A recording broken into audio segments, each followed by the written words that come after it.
Boa noite a todos. Estamos aqui em mais uma live do Psico Avançar, que é comigo, Charline Lira, e com Gabriela Sartorelli. Hoje vamos falar sobre o planejamento terapêutico. Então, a gente vai dar uma conversada, são lives informais, onde a gente dá uma pincelada em relação a alguma temática, a gente faz algumas votações. Tem algum áudio aberto? A gente faz algumas votações, escolhe a temática que o pessoal está precisando no momento, e a gente conversa um pouquinho, trazendo novas visões, abrindo os horizontes em relação ao conhecimento psicopedagógico e neuropsicopedagógico em relação ao atendimento clínico de crianças, adolescentes e todos os pacientes que estão envolvidos nessa relação. Então, vamos falar um pouquinho sobre o planejamento.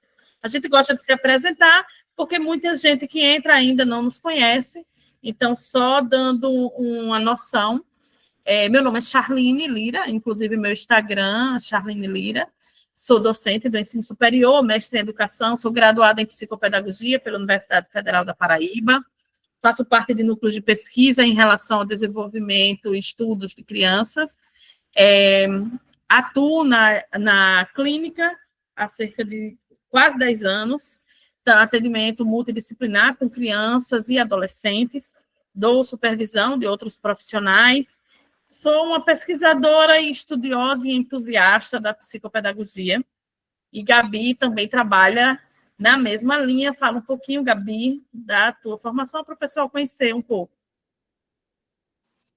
Boa noite, meninas. Meu nome é Gabriela Sartorelli, também já tem bastante gente aqui que nos conhece.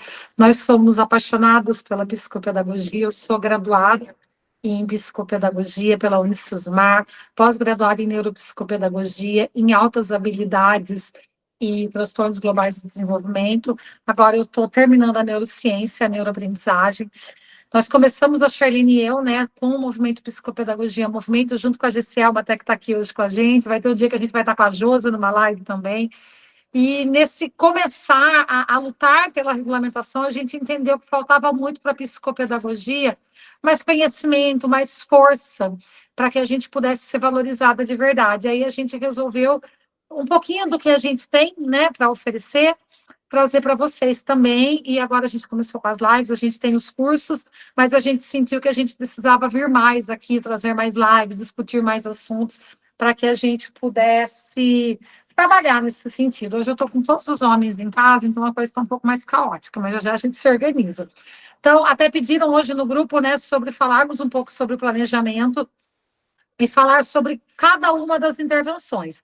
A gente vai falar um pouco sobre o planejamento, não dá para a gente falar em uma live aí de 50 a 1 hora sobre como fazer para a dislexia, como para o TDAH, mas pelo menos para que vocês se organizem para organizar os planejamentos, a gente consegue falar um pouquinho, tá? Você quer começar, Chay? Enquanto isso eu tento ligar o computador, que para mim é melhor. Joia, vamos lá. Primeiro a gente precisa entender sobre o planejamento propriamente dito. O processo ele é feito da seguinte forma. Eu gosto da parte teórica, então, o processo é feito da seguinte forma. Nós passamos pelo processo de avaliação, então, todo e qualquer paciente que chega para a gente com laudo diagnóstico ou não, nós fazemos avaliação. Então, partindo desse pressuposto, seja uma avaliação para hipótese diagnóstica, seja uma avaliação para compreensão de habilidades e dificuldades do paciente no quesito de aprendizagem. A gente precisa passar por esse processo avaliativo. O processo avaliativo, ele tem uma demanda de tempo que vai depender do caso, que vai depender de se existe laudo ou não, e depender do perfil do paciente em atendimento, que ele pode ir até 12 sessões nesse processo avaliativo. Com o final, a gente tem um relatório. Neste relatório, tem todas as informações e dados da avaliação qualitativa, quantitativa, todas as observações importantes feitas, o resultado dos testes, a conclusão com a hipótese diagnóstica, e a partir dali, a gente tem uma devolutiva, que é aquele agendamento com a família para a resposta de todo esse trâmite de avaliação. A partir da devolutiva, a gente já inicia o processo de intervenção. E para iniciar esse processo de intervenção, a gente precisa de quê? De um planejamento.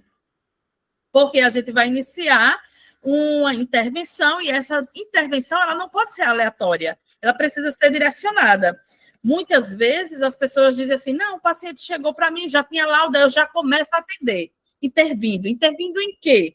A gente precisa entender em que vai intervir. Não existe uma intervenção aleatória de eu receber um paciente e começar a brincar para verificar o que ele sabe brincar ou não e fazer aleatoriamente. Precisamos de um planejamento para isso. Então, o planejamento terapêutico é uma ferramenta fundamental nesse processo do tratamento interventivo, seja em terapias individuais, familiares, psicopedagógicas, ocupacionais ou em outras intervenções. Então, todo profissional que atua nessa equipe multi, ele precisa ter um planejamento até para que ele possa ter uma intervenção com resultados. Ele oferece uma estrutura e direção, garantindo que as intervenções sejam muito bem orientadas, com objetivos claros, personalizados, além de permitir o monitoramento do progresso do paciente. O que é que a gente vê constantemente nos grupos de forma aleatória? Pessoal, eu estou atendendo uma criança TDAH, alguém tem aí algum material para intervenção? Que pergunta é essa? É uma pergunta muito subjetiva. Você quer um material de quê? Qual é a idade da sua criança? Qual foi o planejamento que você fez para ela? Qual é a habilidade que ele não adquiriu que você precisa intervir para obter um determinado resultado? Ou você não está ainda atuando em cima das dificuldades e das habilidades não adquiridas? Você está atuando em cima dos sintomas do TDAH em relação à atenção, concentração, para ele poder sentar e executar, de fato, uma intervenção com documentos, com papéis. Então, você precisa ter uma noção disso. O planejamento, ele te dá essa orientação. Eu faço um planejamento trimestral, geralmente, porque para eu obter um resultado dentro da perspectiva dos meus pacientes, eu preciso desses 3 meses. Tem gente que faz planejamento mensal, tem gente que faz planejamento semestral. E dentro desse planejamento trimestral que eu faço, eu organizo dentro desses 3 meses quais são as habilidades que eu preciso evoluir. E neste processo, eu não fico na mesma coisa. Eu posso colocar ali que eu preciso que a criança, digamos, eu vou dar um exemplo bem simples. Digamos que eu preciso que a criança aprenda as vogais e o alfabeto, porque ele já está numa fase que precisaria. Então, eu coloco lá que eu vou fazer uma intervenção de vogais, onde eu deixo uma perspectiva de 2, 3 semanas e depois incluo as consoantes para a gente fechar o alfabeto nesses 3 meses. Então, eu estou dando um planejamento lógico, um planejamento possível, né? Tem que ser um planejamento que eu possa alcançar, eu não posso chegar com perspectivas e ilusões distantes demais da realidade do paciente. Por isso que a avaliação é tão importante, porque no processo de avaliação, eu consigo perceber que eu posso ter 10 pacientes com o diagnóstico de TDAH, ou com hipótese diagnóstica de TDAH, os meus 10 pacientes podem estar na faixa etária de 7 a 10 anos, e eu vou ter 10 pacientes diferentes, com 10 tipos de planejamento diferentes, com 10 programas diferentes. Eu posso até usar a mesma atividade com alguns pacientes, mas com objetivos e às vezes, forma de falar, e às vezes um é com colagem, outro é com resposta, e aí vai dependendo das nuances que são específicas desse paciente. Então, o planejamento é fundamental para uma intervenção com qualidade, para uma intervenção com resultado que a gente espera que o nosso paciente tenha.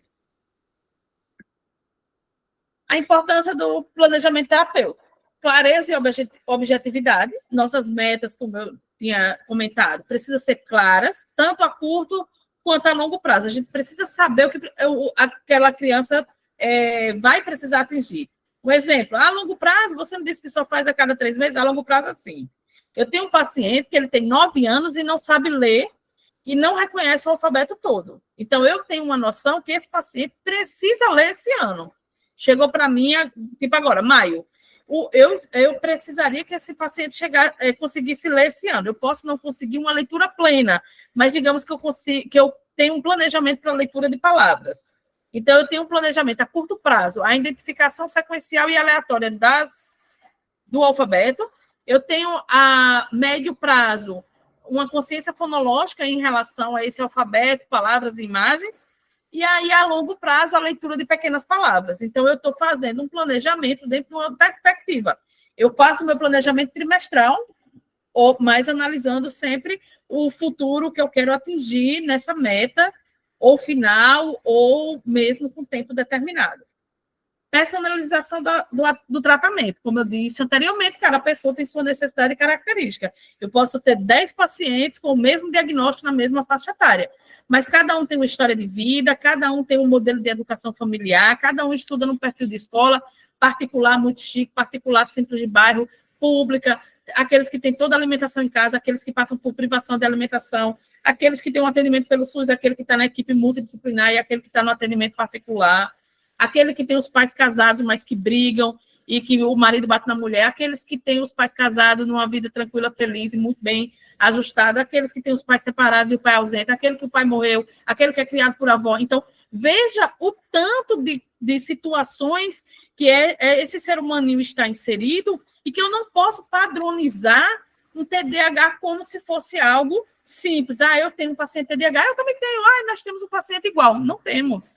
Eu tenho 10 pacientes TDAH, você não tem 10 TDAHs iguais. Então, a gente tem, lógico, que são os sintomas, porque de acordo com o DSM-5-TR, os sintomas eles têm que aparecer ali. Mas o modelo de tratamento e nossa percepção em relação a esse paciente, ela precisa ser individualizada. Eu estou falando muito rápido, porque eu estou achando que eu estou no 2x. Vocês estão me escutando e me entendendo? Às vezes isso ocorre, gente. Quem não me conhece, I'm sorry. Vamos lá. Eu vou maneirar, peraí. Aí amiga, mas eu reparei que na live a gente não tem crise de sono. Não boceja. Mas meu bocejo é só para a jornada. Só para a jornada. Só na segunda-feira, é só na jornada. Só na jornada. O feitiço é só na segunda. Que capa. Porque na segunda-feira a gente tem a jornada. É um curso de 3 meses. E aí, toda jornada, ou eu estou tossindo, ou eu estou abrindo a boca a cada 10 falas. Não, gente, é demais. Mas desde a primeira, foi direcionado. Vamos lá. Avaliação de progresso. Como o plano é muito bem estruturado, a gente consegue medir esse progresso. A gente consegue verificar o nível de evolução. Como é que eu faço com os meus pacientes? Os meus pacientes... Vanusa está dizendo assim, você poderia falar sobre avaliação para fazer o planejamento? A avaliação, todo o processo de avaliação, não sei se você entrou no início, que eu comentei aqui sobre o processo de avaliação, ele pode chegar até 12 sessões. Todas as pessoas em atendimento precisam passar pelo processo de avaliação, mesmo que tenha o diagnóstico ou não tenha. Se ele não tem diagnóstico, a gente vai fazer o processo de avaliação com testes e protocolos para uma hipótese diagnóstica, além da nossa observação clínica. E se ele já tiver o diagnóstico, nós fazemos a avaliação para entender onde é que ele se encontra em relação à sua capacidade cognitiva e sua idade cronológica e para identificar suas habilidades e dificuldades. A partir desse processo de avaliação é que a gente consegue fazer uma devolutiva. Nessa devolutiva, a gente entrega o relatório para os pais e, a partir daí, a gente tem com esse encorpo de material, a gente consegue fazer um planejamento, porque, através dessa identificação, a gente sabe onde intervir. Oi, Gabi. Nós temos também, se você der uma olhadinha, a live da semana passada, a gente deu uma pincelada nessa questão da avaliação. É claro que numa live, a gente até falou no grupo, fica muito difícil falar tudo da avaliação, falar tudo da intervenção, mas para dar quem está com a gente, né, nos cursos já tem uma visão maior. Mas a gente fez uma live também que fala um pouco dessas questões da intervenção. Depois, se você tiver entrado no grupo depois, você coloca ali no grupo da live que a gente manda para você. E está no mesmo YouTube que essa live vai ficar salva, tá bom? Então, ele já dá uma ajuda bem grande.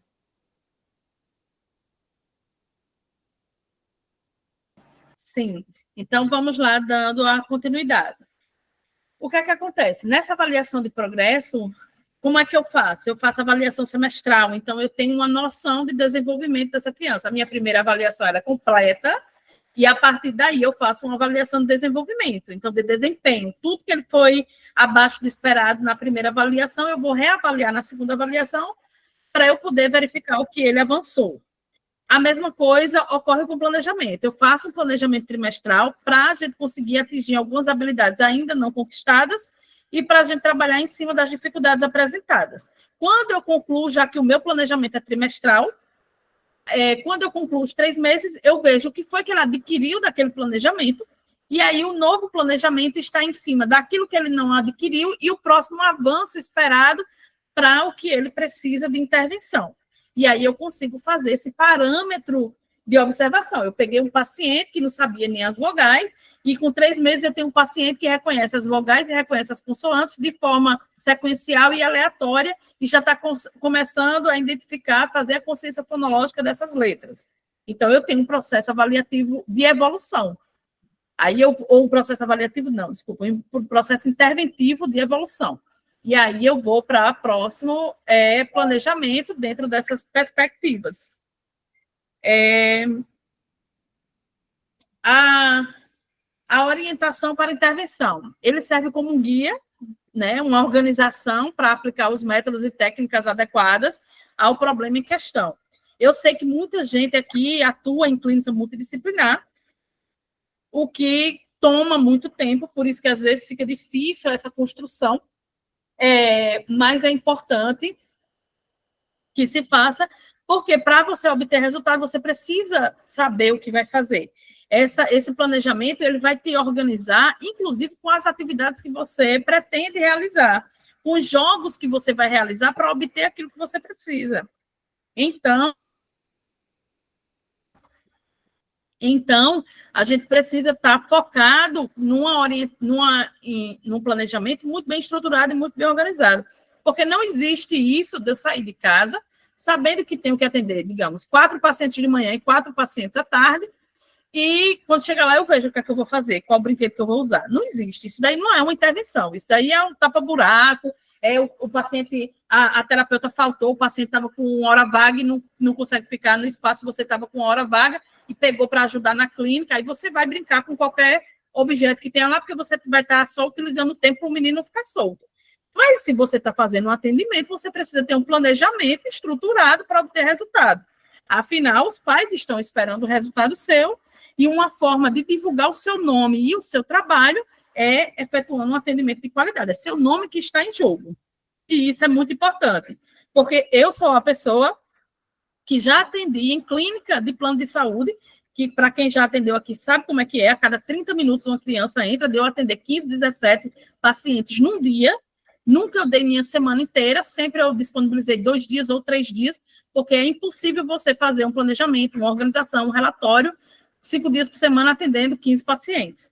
Mas, se você está lá, em clínica multidisciplinar, atendendo 15 pacientes por dia, um autista, um TDAH, um com doença rara, um cadeirante, um com TEA, um com dislexia, um outro com TOD, outro com combo, você está atendendo aí diversas perspectivas, você precisa ter uma organização, senão você não vai saber nem o que vai estar fazendo. E aí é desse daí que, quando eu decidi sair de clínica multidisciplinar, que passei para o particular, foi através desse boca a boca, das pessoas falando, das pessoas divulgando o meu nome, que quando eu abri uma agenda, um turno particular, em 2 meses eu fechei o turno porque já estava completo o paciente. Porque as pessoas saem falando e as outras pessoas querem esse paciente, esse profissional que as outras pessoas já passaram por ele e sabem que é bom.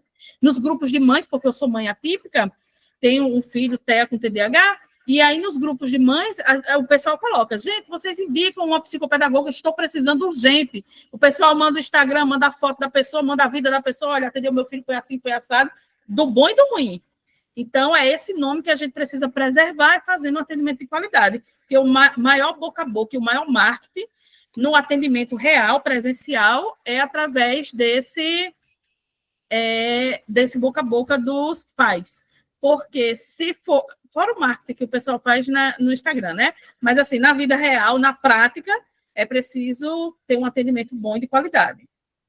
Outra questão importante é o foco e a constância. Sem um planejamento, o tratamento perde o foco e se torna inconsistente, como os pontos que eu falei aqui agora.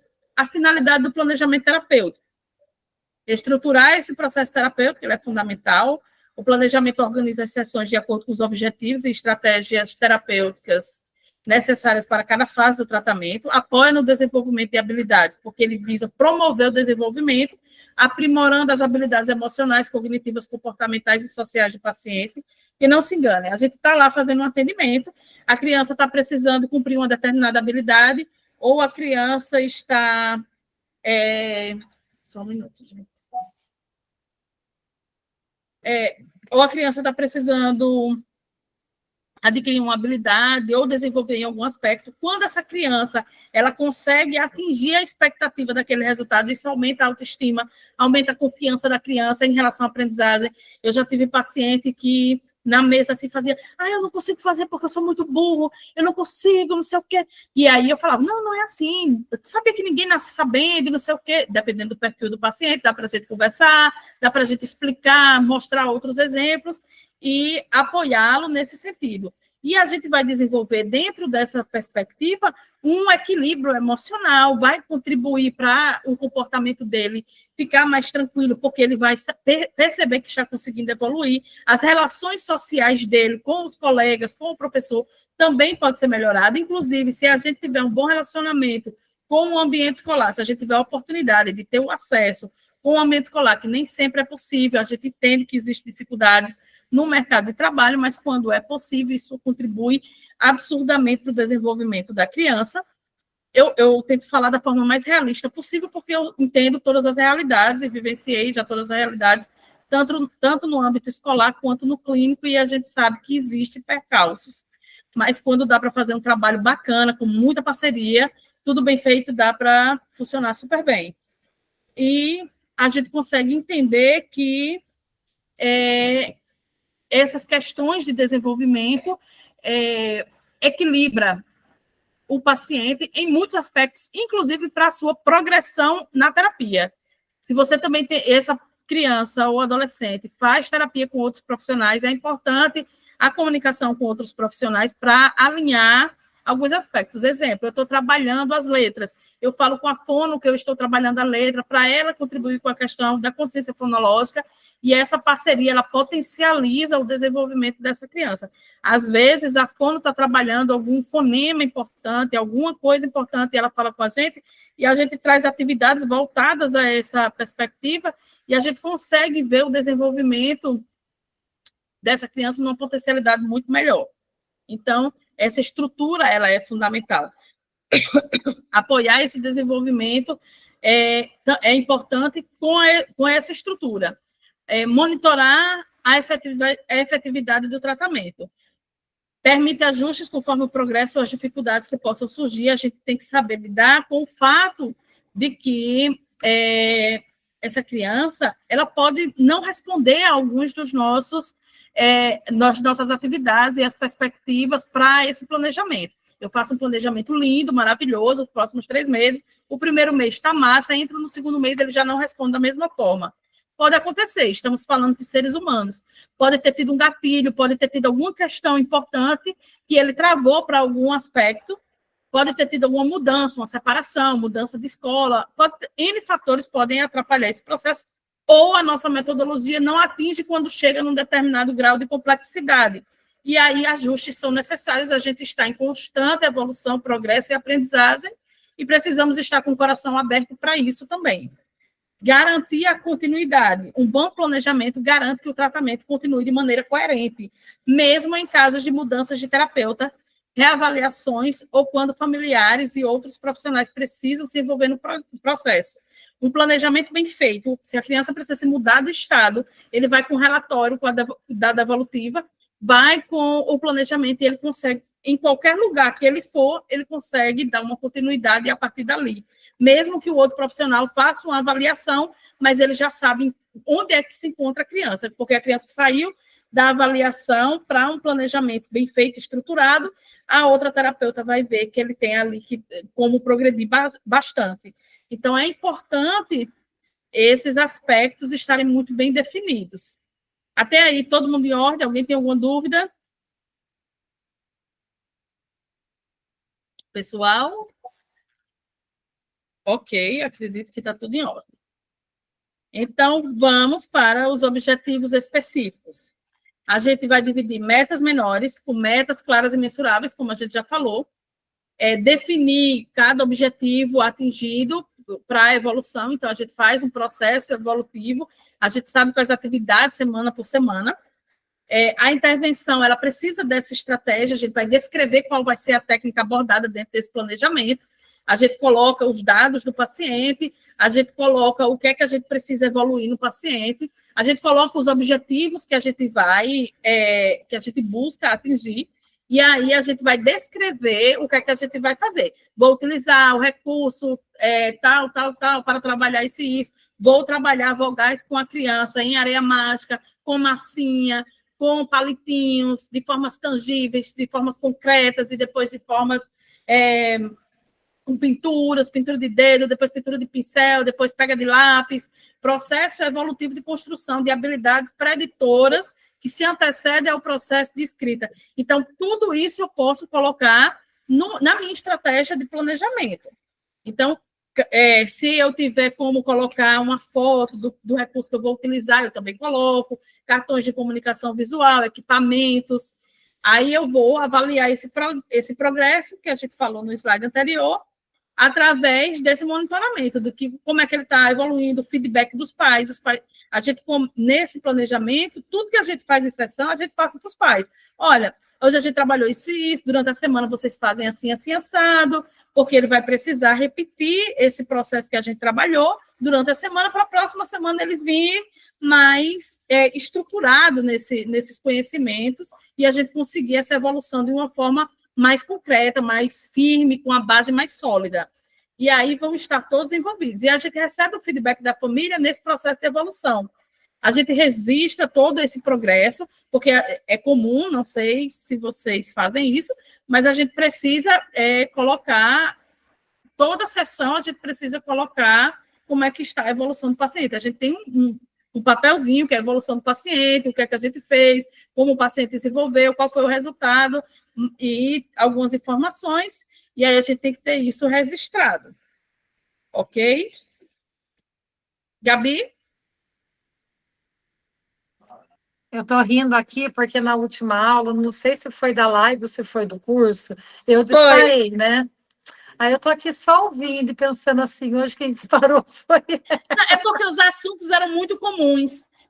Aí era um continuado do outro. Quando eu mudava assim... ela... E o que acontece? Como essa aula está no primeira, o resumo da primeira aula, é a sua parte mesmo, né? Sim. Aí hoje a gente vai ter que encurtar um pouquinho. Gente, então, assim, retomando, né, tudo que a Chay falou, do meu ponto de vista, a gente sempre gosta de usar o ponto de vista das duas, porque às vezes o meu encaixa melhor, o da Chay encaixa melhor, mas eu concordo praticamente com tudo.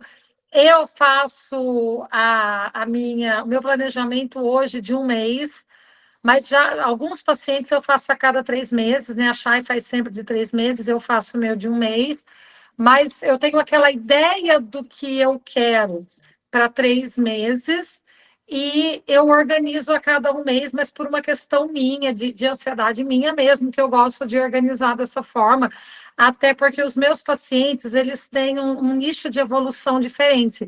Como a maioria dos meus pacientes hoje são altas habilidades, TDAH e dislexia, então eu acabo tendo que estar sempre a cada mês, né, trabalhando, porque muda muito, né? Diferente de um caso de criança de autismo, por exemplo, ou deficiência intelectual, que eu tenho menos, e a gente tem que estar dando mais tempo para ele. Hoje eu tenho em torno de 4 crianças autistas, e como eu atendo no particular, eu tenho uma folga maior, assim, né? Eu não atendo 20 crianças num dia, eu tenho um número que eu atendo por semana. Dá em torno aí de 22 pacientes só fechados, porque senão eu não dou conta mesmo. Eu faço um trabalho muito personalizado. E aí, nessas crianças autistas e DI, né, eu tenho um planejamento de 3 meses, porque eu sei que eles precisam de um pouco mais de tempo para alcançar, mas eu faço as revisões periodicamente a cada um mês, até para a gente ajustar essa questão, né, de como vai ser. Então, o planejamento ele é muito importante. A gente começa ali falando da avaliação, porque você só vai poder planejar e entender o que a criança precisa depois que você avaliou, né? Então, a gente tem que fazer uma avaliação. Ah, Gabi, mas já chegou com avaliação de outro. Ah, Gabi, mas já chegou com laudo. A gente fala isso na outra live. Eu preciso entender. Ele tem um laudo de TEA, mas qual que é a dificuldade de aprendizagem dele, né? Ele tem um laudo de TDAH, mas qual que é a dificuldade de aprendizagem dele? E esse é o meu papel. Nós temos que sempre entender, gente, eu estava até agora numa reunião com uma psicóloga, né? E eu a gente estava falando sobre isso, sobre qual é o papel dela, sobre qual é o meu, né? Sobre qual é o papel da psicologia, sobre qual é o papel da psicopedagogia. Então, a gente tem que entender, o nosso papel é trabalhar desenvolvimento cognitivo, o nosso papel é trabalhar toda essa questão relacionada à aprendizagem. Né? Então, a gente tem que focar muito nisso e entender dentro da dificuldade da criança, aonde que ela tem dificuldade. Então, ela tem dislexia, que nem foi o que pediram no grupo hoje até. Ela tem dislexia. Intervir com a dislexia parece fácil, mas não é. Na dislexia, não vai funcionar aula de reforço. Então, para quem vem, né, com aquele conceito de aula de reforço e vai querer intervir dentro da psicopedagogia na dislexia com aula de reforço, vai ter uma criança frustrada. Não vai dar certo. Porque a dislexia é um transtorno. A criança ela não está com dificuldade de aprendizagem, ela tem um transtorno. Então, você vai ter que ir direto na área cognitiva dela e trabalhar isso. Então, você vai ter que trabalhar lateralidade, você vai ter que trabalhar questões fonológicas. Então, não adianta se fazer aula de reforço. Né? A dislexia dela é auditiva, é visual, ela consegue interpretar texto, ela não consegue, ela só não consegue ler, ou ela não consegue ler e escrever. Então, vai vendo como isso tudo é complexo? A gente precisa conhecer cada um dos casos. Então, um TDAH, por exemplo, tem o TDAH hiperativo, TDAH desatento, TDAH que vai bem na escola, o TDAH que não vai bem na escola. Então, cada um é uma coisa. Mas a gente tem que organizar essa questão da avaliação, e daí a gente vai montar ali, né, o nosso protocolo de intervenção. Então, esse paciente, ele é TDAH, o TDAH dele é hiperativo, então eu preciso trabalhar manejo do comportamento para que ele consiga controlar a hiperatividade, com que ele consiga ter foco. Como que eu vou trabalhar o foco? Ah, o meu, ele é desatento, mas ele não é tão hiperativo. Então, a gente tem que trabalhar muito nessa questão da desatenção, do foco, que jogo que eu vou usar, que material que eu vou usar. Você tem que definir que nem eu mando tarefas para casa, de desenvolvimento cognitivos para casa. A Chay não manda. Ela dá tarefinhas para os pais. Olha, eu quero que você faça isso, isso e isso.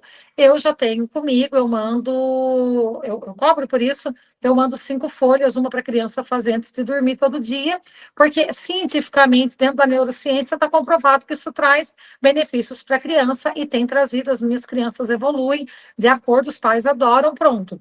Mas é uma visão minha. Então, tudo isso você vai ter que organizar. Tá, eu vou mandar atividades para a criança, o que eu vou mandar? Essa semana eu quero que os pais joguem um jogo com ele. Que jogo? Então, você está vendo como isso não pode chegar lá e, ai, hoje é a fulana, né? Ai, fulana tem TDAH. Ah, esse jogo dá certo para TDAH, mas dá certo por ela. Então, tudo isso é muito importante. Então, o que nós temos que ter, né? Além dos elementos essenciais, né, que a gente já tem aí descritos, a gente precisa também constar, né, especificamente dentro do planejamento, a identificação do paciente, né, e o contexto que esse paciente está inserido, né, qual que é o contexto dele? Então, você vai colocar um resumo lá, por exemplo, fulano de tal, idade, escola particular, escola pública, tal, contexto familiar de dificuldade, contexto familiar de problemas emocionais, contexto familiar assim, assim, assado. Por quê?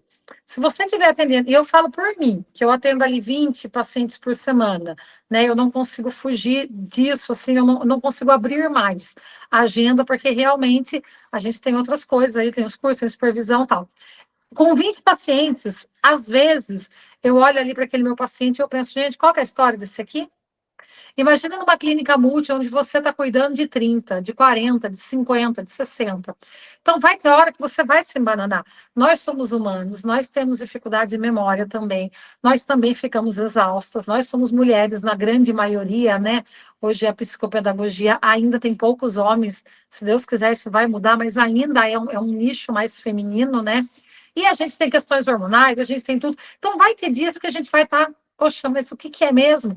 Então, você vai lá, isso traz segurança. Você vai lá, pega o relatório da criança, então tá bom, tá tudo planejado, tá tudo organizado.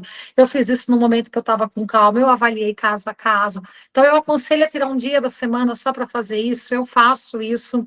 né? Então, eu tiro aquele dia, assim, do mês onde eu vou montar tudo, vou planejar tudo. E isso me traz até calma, né? Até o meu TDAH melhora, porque eu fico, né, resolvida. Eu sei que a minha parte profissional está feita. Então, não é só pensar no paciente também, a gente tem que pensar na gente, né? Então, a data do início e de revisão do plano. Quando que você vai revisar esse plano? Vai ser daqui a 30 dias? Você fez ele para 90 dias, mas em 45 dias você vai dar uma olhadinha nele lá, porque às vezes em 45 dias a criança já atingiu o que era para atingir em 2 meses. Ou não, em 45 dias a criança ainda não alcançou nem o que era para chegar em 30. Então, você vai mudar a estratégia. Essa estratégia está dando certo? Não está dando certo? Está dando certo. Tudo isso. Ô, Chay, eu estou no celular, então eu não vou conseguir te mandar mensagem pelo WhatsApp. Bom? Metas, eu não consegui abrir meu computador, depois eu te conto por quê. Metas e objetivos terapêuticos a curto e longo prazo, né? Que é essa questão assim. Então, eu vou programar para 3 meses, mas o que eu preciso nos primeiros 15 dias? Vou trabalhar primeiro pareamento, porque é uma criança com dislexia, eu quero que ela consiga trabalhar a lateralidade, ela tem 6, 7 anos, eu preciso começar pelo pareamento. É uma criança TDAH, eu tenho uma criança TDAH que ela era muito, muito imperativa. Então, eu queria conseguir que ela focasse por mais de 20, de 30 minutos, né, numa coisa. Ela amava Divertidamente, comprei um quebra-cabeça do Divertidamente. Nós ficamos 4 sessões trabalhando aquele quebra-cabeça. Então, isso, no meu planejamento, eu não imaginei que fosse durar tanto. Então, eu tive que reorganizar. Então, na primeira sessão, ela ficou 15 minutos. Olha o que eu tive que fazer. Eu comprei uma cartolina, eu coloquei debaixo, então eu trabalhava com ela e eu guardava. Entendeu? Foi um furdunço, assim, imagina que foi um mês guardando essa cartolina para não quebrar o que ela tinha feito, porque tinha ali um efeito. Eu levava ela no quartinho da clínica, assim, deixava escondida ali, porque era grande, é um quebra-cabeça grande. Depois ela vinha na sessão, eu trazia de novo, e eu ia marcando o tempo. Primeiro dia ela ficou 15 minutos, segundo ela ficou 20. No último dia, ela conseguiu focar 40 minutos praticamente no quebra-cabeça e terminar. Então, para mim, foi uma vitória. Então, eu vi um quadro evolutivo, né? Digamos que eu poderia ter feito até um gráfico disso. Então, tudo isso é importante. Quais são as metas e objetivos a curto e longo prazo? Plano de intervenção, quais as estratégias usadas, quais os materiais e método. Eu uso muito jogos, eu sou a doida dos jogos, principalmente porque eu tenho uma faixa etária de crianças de 7 a 13 anos. Então, já não dá muito, né, para as folhinhas. Agora que eu estou com 3 menorzinhos, com eles eu ainda uso bastante os classificados, o AIHU, os, né, da psicomotricidade, mas eu gosto muito dos jogos. Então, qual jogo que eu vou usar com essa criança? Cada criança tem um perfil, tem a criança que gosta de ser desafiado, tem a criança que é retraída. Então, tudo isso que eu observei na EOCA e na avaliação vai me ajudar nesse plano de intervenção e de estratégia. Qual que vai ser a frequência e duração das sessões? É 30 minutos? Então, peraí, quantos minutos você vai ter para acolher essa criança? Então, se você tem só 20 minutos, você não vai jogar jogo da vida com ela. Entendeu? Não vai dar tempo. Se você tem só 20 minutos, alguns jogos não vão dar certo. As minhas sessões são de 45 minutos, então eu consigo praticamente, né, todos os jogos. Então, qual jogo que eu vou jogar? Mas eu sei que tem criança que não fica 30 minutos no mesmo jogo. Então, eu tenho que ter sempre um plano A e um plano B. Olha, a minha ideia é isso, mas pode ser que não flua, e eu tento esse. Como os meus, como que eu faço? 5 minutos de acolhida, acalmo ele, conversa, tal. Passo para ele o que eu determinei. O que eu determinei geralmente vai gastar entre 25 minutos por aí, com folha de atenção, né? Que eu faço ali os trabalhinhos de atenção, ou aquele trabalho focado para aquele transtorno dele. Daí eu sempre vou trabalhar um jogo, e se ele estiver muito bem com esse jogo, a gente vai terminar a sessão com esse jogo. Mas se ele falar, tia, mas eu não queria esse jogo hoje, porque eu tenho ali puxa-puxa batatinha, eu tenho ali pula pirata, eu tenho ali massinha de EVA, e as crianças tendem a gostar disso. A minha parede é uma árvore cheia de bola, e eles adoram ficar brincando com a massinha de EVA, atacando nas bolas. Então, tem crianças que não vê a hora de poder. Então, o que eu combino com ele? Olha, no fim, você escolhe. Então, quando falta ali 10 minutos, eu deixo que ele escolha. Sempre tento levar para o jogo que eu quero, né? Aquele jogo que vai trabalhar, mas também deixa a criança livre, porque a gente falou isso até na jornada, né? A gente falou isso na outra live. A criança tem que sair feliz da sessão. Os últimos 5 minutos tem que ser fofos, né? Às vezes você vai cansar a criança antes, mas ela tem que sair feliz da sessão. Então, assim, o critério de avaliação e os critérios de progresso, né? Como que você vai avaliar esse progresso, né? Você pode fazer através de gráficos. A gente está montando até um programa aqui muito legal, já a gente vai disponibilizar para vocês de como controlar, né? Através de gráficos. Então, a cada 3 meses, você pode repetir alguns testes, né? Que você fez na avaliação para entender como um Portage, você pode repetir um TCLPP, você pode repetir um Tolkien, um Londres, você pode repetir a cada 3 meses para ver se a criança está conseguindo se desenvolver e ter gráficos a partir disso. Você vai só anotar, você vai, né? Que nem teve uma pessoa que falou um tempo atrás que ela estava usando um programa onde ela colocava pontos, né, de desenvolvimento da criança. Então, ela estava fazendo um critério de avaliação qualitativo, né? Eu não gosto só do qualitativo, eu acho que tudo a gente tem que ter quantitativo, tudo a gente tem que ter prova científica, né? Nós somos terapeutas da aprendizagem, terapeutas cognitivos, eu já dentro da neurociência, então tudo eu acho que a gente tem que ter essa questão, né, da comprovação. Então, eu sempre vou repetir os testes quantitativos. Então, esses relatórios de progresso trimestral, muitos médicos pedem. Eu tenho muitos pacientes que passam comigo e mantêm acompanhamento com o neurologista, e ele pede a cada 3 meses esse acompanhamento. Então, ele quer a cada revisão, ele quer registrar o que foi alcançado, quais foram os reajustes feitos. Então, a gente tem que ter. E isso, gente, é muito importante, tá? A gente até achar e falou no começo, né, sobre como começar, né, sobre fazer um bom trabalho. O que eu percebo hoje, tá? Dentro da minha prática na minha cidade. Eu moro numa cidade de 300 mil habitantes, 350. Temos muitos psicopedagogos aqui. A maioria são pedagogos ou psicólogos pós-graduados. Até 2 anos atrás, até 3 anos atrás, não tínhamos nenhum graduado, eu era a única graduada. Não sei agora, né, como é que tá, mas até 3 anos atrás eu era a única graduada na cidade. E o que eu percebo hoje? O paciente que vem de indicação não reclama de pagar. Os pais vêm com uma indicação, eles acreditam naquele profissional e eles não choram preço. Então, por quê? Porque aquela mãe que veio comigo, gostou do meu trabalho, levou para o neurologista apoiou. Ó, eu tenho, por exemplo, no último mês, uma criança dislexa minha foi para o neurologista e o neurologista fechou logo em cima do meu. Não pediu mais nada, ele pediu o quê? Uma avaliação neuropsicológica, porque eu coloquei ali que eu tinha para mim que essa criança precisa de investigação para altas habilidades, porque nas minhas avaliações eu tinha percebido. Então, vai vendo a complexidade. Dislexo com altas habilidades.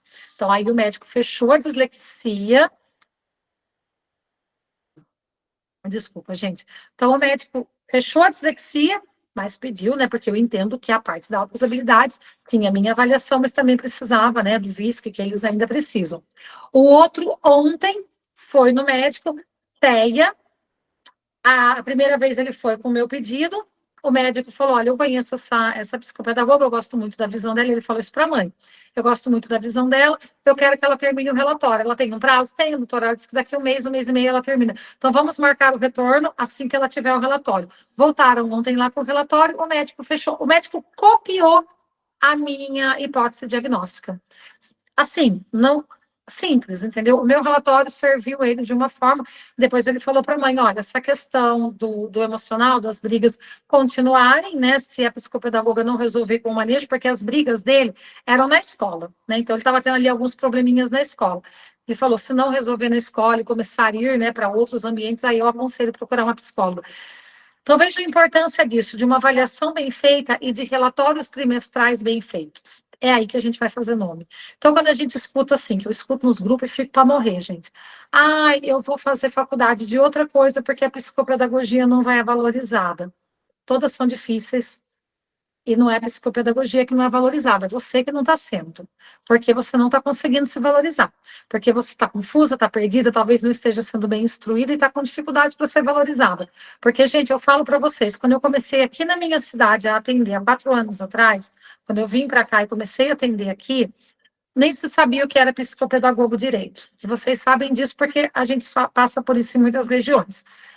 Diferente de ali na Paraíba, onde a Chaitá, que já tem há 10 anos na Federal, então é um pouco mais conhecido, mas para esses lados aqui de São Paulo, que é uma região evoluída, não se falava. Agora, hoje está maravilhoso. Eu percebi que em 4 anos a coisa fez um boom, porque hoje as escolas públicas pedem para a criança que está com altas habilidades, que eles estão percebendo, ir na psicopedagoga. Pede para a criança dislexa ir na psicopedagoga. Então, a gente está começando a ser reconhecida. É um trabalho de formiguinha? É, mas nós estamos começando a ser reconhecida. Pode correr, Chay. Era pequeno esse, mas tá bom. Então, a gente está conseguindo ser reconhecido. E isso é muito importante, tá? A gente precisa criar esses organogramas, a gente precisa ter organização. Gabi, como é que eu posso fazer isso? Como é que eu posso organizar? Não é algo de investimento, gente.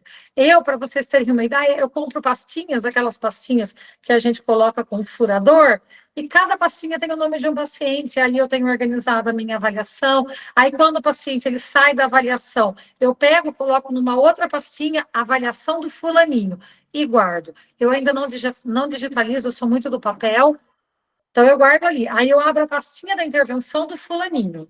Aí eu estou lá com a intervenção do fulaninho, mas quando eu vou levar para minha casa, ou quando eu vou fazer lá no consultório um reajuste de intervenção, eu pego a pastinha da avaliação, pego a pastinha da intervenção do que foi feito, comparo as duas e monto um outro organograma, né, dos próximos 3 meses, dos próximos 30 dias. Então, facilita muito o nosso trabalho, porque você sabe assim, bom, com a fulana, eu tenho 4 jogos muito bons que trabalham a atenção.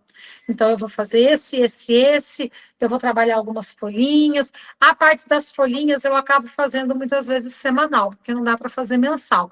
Mas eu tenho ali um relatório no meu computador, né, no meu celular, que eu sei que com aquele eu estou trabalhando atenção, aquele eu estou trabalhando pareamento, aquele eu estou trabalhando leitura e escrita, aquele eu estou trabalhando interpretação de texto, aquele eu... Entendeu? Então, olha como fica muito mais fácil e como traz segurança para o trabalho de vocês. Então, esse planejamento ele tem que ser feito dessa forma, organizado, claro, muito bem feito, muito estudado, porque, gente, são as oportunidades que a gente tem de estudar. Então, você vai fazer um planejamento de uma criança TDAH, você vai ter que ler sobre o TDAH. Você vai fazer sobre dislexia, você vai ter que ler sobre dislexia. Você vai fazer sobre altas habilidades, você vai ter que ler. Então, você vai estar sempre estudando. E, gente, não quero ser psicopedagoga sem ler, impossível. Não tem jeito. Eu estou aqui até, estava brincando com a Chay, né, que os livros que a gente lê, né? Esse aqui eu já li uma vez, Mentes Inquietas, quero ler de novo. Aí tem aqui outro que não tem muito a ver, mas a gente tem que estar sempre buscando conhecimento. Estou lendo um outro de autismo, estou, né, terminando a pós-neuroaprendizagem, já terminei de neurociência. Então, assim, nós temos que estar sempre buscando conhecimento para quê? Para entregar isso para os nossos pacientes. Porque é a coisa mais gostosa da vida. Eu estou com um pacientezinho autista, 3 anos, ele começou comigo há 15 dias. O problema maior dele era morder os coleguinhas de sala de aula. Era, assim, o desespero da mãe. Hoje eu brinquei com ela e falei, fazem 7 dias, né? A gente falou que a gente estava alcoólicos anônimos, né? Fazem 7 dias, fazem 8 dias. Ela falou, Gabi, você não sabe a paz que está dando no meu coração. Porque eu estou indo buscar ele sem saber que as mães estão me odiando. Por quê? Manejo de comportamento, trabalho com fichas, ele está entendendo que morder não é legal, ele está conseguindo se manifestar. Tem coisa mais gostosa do que você acordar cedo, ir lá e fazer a diferença na vida de uma família? Então, é por isso que eu amo tanto a psicopedagogia, eu sei que é por isso que a Chay ama tanto a psicopedagogia, e eu sei que é por isso que todas vocês que estão aqui, né, nessa live, uma hora dessa, numa quarta-feira, muitas que atenderam 30 crianças no dia, ou que deram aula para 40 crianças dentro de uma mesma sala, estão aqui é por amor. Então, que a gente consiga organizar e que a gente consiga fazer a psicopedagogia ser aquela área que, ó, não, eu preciso de uma psicopedagoga, porque a fulana, ela é muito boa. É esse assim, o nosso propósito. Chay, tá aí? Então, assim, eu queria abrir para vocês fazerem perguntas, para a gente não deixar a live muito cansativa. Hoje eu estou no celular, gente, que eu esqueci de pagar minha internet. Posso uma coisa dessa? E ela não cortou, mas ela tá ruim, porque não venceu ainda, mas eu acho que deve ter passado uns dias. Meu marido tá falando para mim uns 3 dias, pagou a internet, mas na correria. Aí agora pagou, mas não carregou o computador. A meu marido disse que a internet da Claro tá ruim mesmo, porque a culpa não é minha que esqueci de pagar, então tá tudo certo. Ai, que bom, Magno, e que você tenha esse amor pela psicopedagogia. Olha aí, um homem na psicopedagogia, adoro. E que vocês tenham esse amor, gente, porque eu faço questão de ir lá no meu Instagram e tudo que mãe manda para mim, eu vou lá e coloco no Instagram. Marketing também, claro. Mas para vocês verem como é gratificante, gente, como a gente muda a vida de pessoas, como que a psicopedagogia é transformadora, como o desenvolvimento cognitivo é lindo. Então, eu queria que vocês fizessem algumas perguntas, senão a gente já encerra, porque a gente vai dormir, hein? Oi, Chay. Alguma pergunta, gente? Nossa, foi tão boa assim a live ou foi tão ruim que ninguém tem pergunta? Se não tiver. Deixa eu ver aqui, Vanúzia. Ô, Chay, lê aí para mim. Ai, obrigada, Tanise. Que ela passa correndo, mas eu não Tá consigo dizendo abrir. aqui. Vamos lá. Magno tinha colocado em relação à aula enriquecedora. Vanusa colocou que está fazendo graduação em educação especial e queria saber quais especializações que deve fazer para conseguir fazer uma avaliação. E Tanise colocou que foi maravilhoso. Então, a educação especial, você vai trabalhar em sala de AEE, certo? Então, nesse caso, dentro da sala de AE, não cabe tanto essa questão da avaliação. A sala de AE, você trabalha mais voltado ali com essa questão institucional. Então, a avaliação dentro da sala de AE é algo bem complexo, porque não é uma criança, não é duas. E fazer a avaliação em conjunto é algo muito complicado. A gente tem que entender essa separação entre psicopedagogia e sala de AE. Então, se você tem essa vontade de fazer a avaliação, se você tem essa vontade de trabalhar no ambiente clínico, eu acho que você deve fazer, agora que está, né, terminando a graduação em AEE, quem sabe fazer a pós em psicopedagogia, porque aí vai ser bem enriquecedora e você consegue, né, enquanto a gente ainda não tem a regulamentação, fazer a avaliação, né? E pode fazer a pós-graduação e fazer a psicopedagogia. Depois da regulamentação, talvez seja exigido só a graduação a partir de, tá, gente? Pelo amor de Deus. A regulamentação não vai regredir, vai ser a partir de. Então, a hora de quem sabe fazer a pós seria agora. Porque na EE, a Chay também entende bem dessa questão da EE, a gente não consegue avaliar, né? Você não vai conseguir fazer 12 sessões de avaliação dentro de uma sala de AE de uma única exclusiva criança. É muito puxado. Não dá e não é o trabalho do professor de AE. Sim. Tuane colocou aqui que está fazendo graduação e está finalizando o primeiro período. Essas informações só findaram ainda mais o que ela quer, que é a área clínica. Estou terminando o primeiro período, mas já fico observando todos em minha volta, além de ter 2 filhos TEA. Tuane, com certeza. Em relação a TEA e clínica, a afinidade é muito maior do que em outras áreas, tá? Até ela traz um cuidado muito individualizado, né, muito, gente? muito. Quem tem filho TEA sabe que precisa de 2, 3, 4, às vezes até 5 sessões por semana. E não é só a criança, o TEA você tem que fazer. Gente, a aba que não tem pai não é aba. TEA, trabalho com criança autista que não envolve a família, não é um trabalho eficiente, né? O doutor Tiago Castro, ele bate muito nessa tecla. A aba que não orienta pai não é aba. Então, a área clínica dentro da TEA, ela é muito importante, a orientação. Que nem essa minha criança que eu falei com vocês. Ele estava passando por uma outra profissional, e essa outra profissional é uma neuropsicopedagoga aqui da minha cidade, não sei qual é a graduação dela, mas ela fez um teste com a criança, onde ela colocou um patinho dentro da água, a criança pegou o patinho, colocou na boca, e ela falou para a mãe que o problema da criança era relacionado a um emocional na placenta. Eu falei, Jesus Cristo, toma conta. A criança tem 3 anos. Ela está na fase oral, ela é autista. Então, ela tem ela está um pouco mais atrasada. Então, ela está ali numa fase oral de uns 2 anos, talvez, 2 anos e meio. Claro que ela ia colocar o patinho na boca, gente. Que teste foi esse? Eu fiquei desconjurada. E aí a criança estava, né, não estava evoluindo, agora veio comigo, graças a Deus, não foi trabalhado comunicação alternativa, a mãe estava desacreditada. E aí a mãe nunca mais vai querer procurar um psicopedagogo, graças a Deus que ela me achou e acho que está dando super certo. Mas então, olha como a criança precisa de apoio. Aí eu ensinei a mãe a comunicação alternativa, essa mãe, a Chay da supervisão. Gente, eu não tenho agenda para supervisão, a Chay tem, ó, a melhor. Meu celular surtou aqui quando eu usei gestos. Ai, como ele é chique.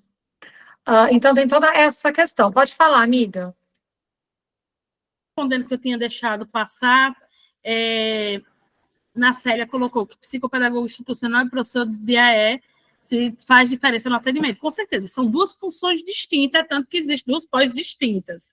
O profissional de psicopedagogia, no caso institucional, ele vai estar dentro da escola, realizando suas funções específicas, treinamento, capacitação, workshop, contribuindo nas palestras, nas orientação de pais, equipe multi, produção junto com o professor coordenador e equipe multi em relação ao UPEI, nas reuniões para pedir avaliações de crianças na clínica, vai estar contribuindo para casos específicos, orientação de professor para crianças com diagnóstico, vai estar identificando, junto com o professor, algumas dificuldades através de uma sondagem para fazer encaminhamento da família. Então, são essas as perspectivas do profissional de psicopedagogia institucional. Eu dei uma pincelada superficial, mas em base é isso. E o professor da sala de AE, ele é um professor, porque pela demanda gigante de profissionais pedagogos, especialistas em psicopedagogia, se confunde o papel do profissional, porque o psicopedagogo ele não é professor. O psicopedagogo, ele é psicopedagogo. É uma atuação diferente de professor. Então, isso tem que estar muito bem definido. É uma das confusões das pessoas em relação a reforço escolar. Essa questão de pedagogo muito forte, ela tem que ser deixada a partir do momento que a pessoa é psicopedagogo, tá? O professor da sala de AE, ele de fato é professor. A sua atuação dentro da sala de AE, ela já é distinta.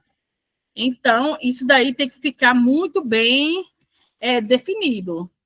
Outra pergunta que foi feita, eu não respondi o que o professor de sala de AE faz, né?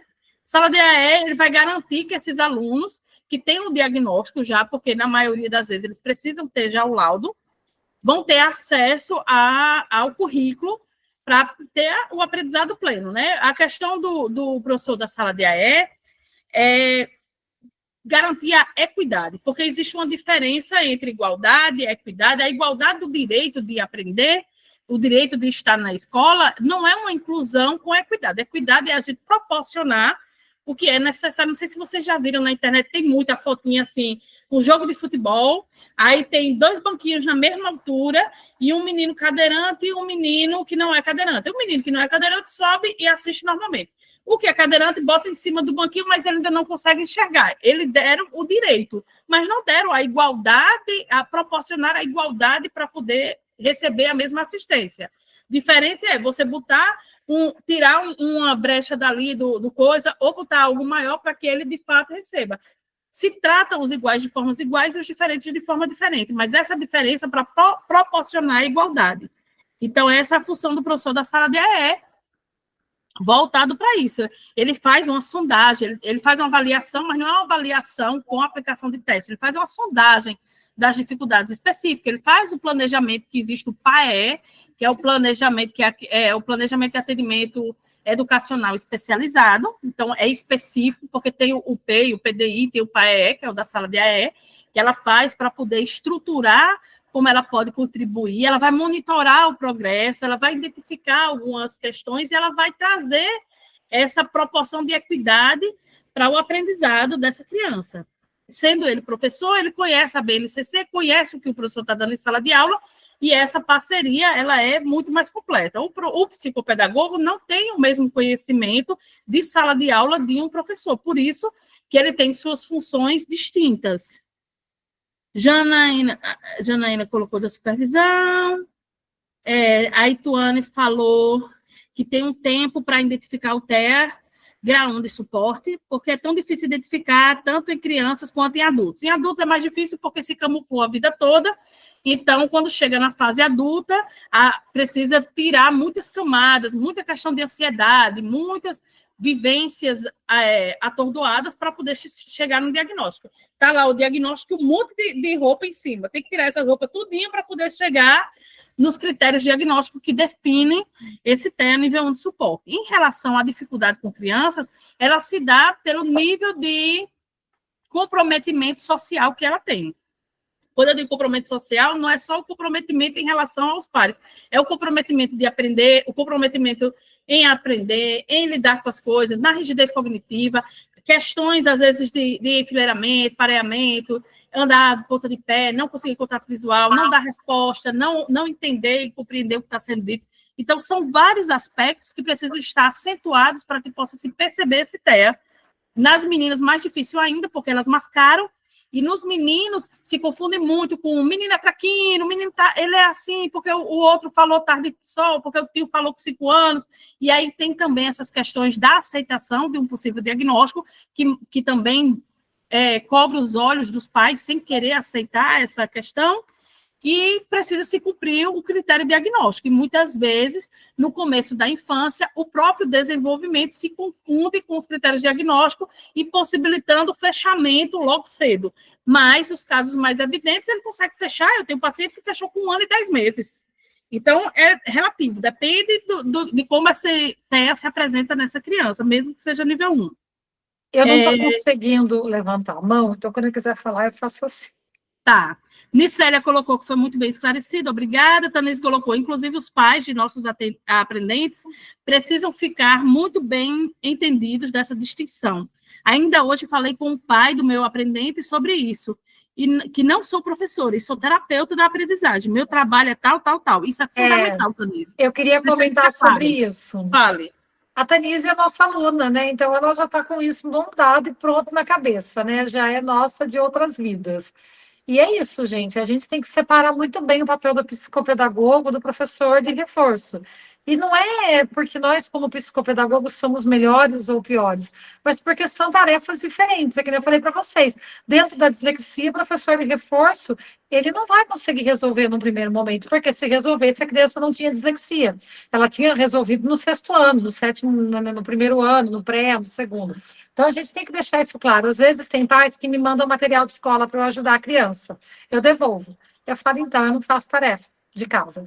Eu pego na primeira vez, eu falo, olha, eu aproveitei para ver como é que ele estuda, como é que ele se comporta, mas não me traga mais, porque não é meu papel.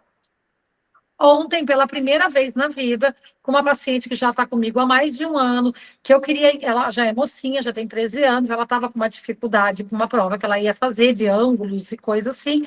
Eu sentei com ela e procurei vídeos na internet que poderiam ajudá-la, assisti com ela, mas modelando ela, porque já é uma mocinha de 3 anos, então era uma orientação diferenciada de como ela deveria assistir o vídeo, de como ela deveria, porque ela tem TDAH, um vídeo de alguém curto, que fosse 10 minutos, depois 10 minutos, como que ela deveria fazer, tal, tal, tal. Então, eu trabalhei isso nela, mas eu não ensinei.